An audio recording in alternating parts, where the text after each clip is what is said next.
We have had unemployment with a 3 in front of it. It's now 3.7, 18 times since records began.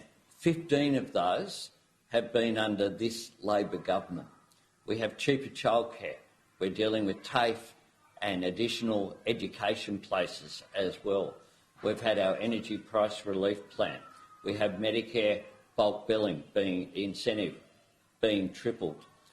We have all of these measures taking place. The employment white paper spoke about having TAFE centres of excellence and the need to have our skills upgraded so that skill shortages are dealt with. In the last sitting week of Parliament, we passed the Housing Australia Future Fund, the last of the major commitments that we made in my budget replies, in the days when oppositions actually had policies.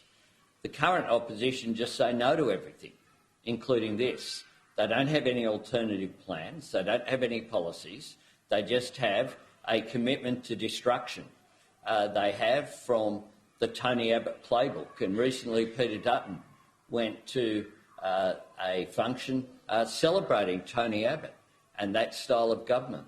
I think that style of government is the reason why Tony Abbott didn't last for 2 years as Prime Minister, because if you just say no to everything, you don't actually have an alternative agenda going forward.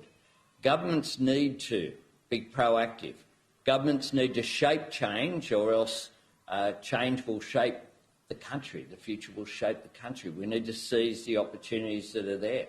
That's something that my government is doing. At the same time, on trade issues, in the last week, we've had yet another of the impediments that were there to trade with China being lifted, joining the previous decisions on areas like barley and timber and others.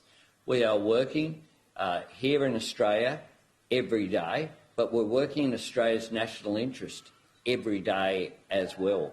And that's why we're being positive. And I do note that the opposition in Parliament in recent times, the Treasurer would be the only Treasurer in my time that I've seen sit in Parliament, and he could channel Bob Carr by reading a book, frankly, because he doesn't get asked any questions about the economy by Angus Taylor.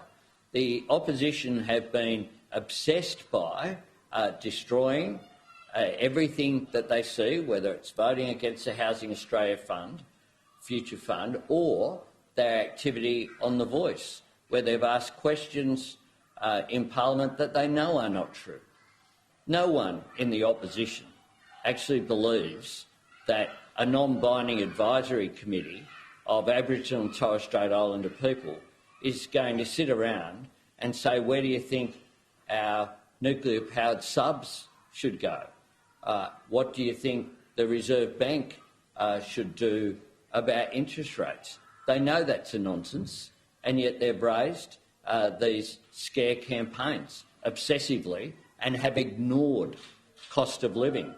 Now, if you look at what's happening around the country, we will continue to, as I said, I'll be in a TAFE tomorrow, and I've continued to engage on issues. I met with the new Victorian Premier just last Friday, talking about the issues there. I was opening the Pies News Centre for AFLW there on Friday as well. I'm continuing to be out there engaging on the full range of issues whilst the opposition just show themselves to be wreckers. And that is not providing a genuine alternative. That just leads to nowhere.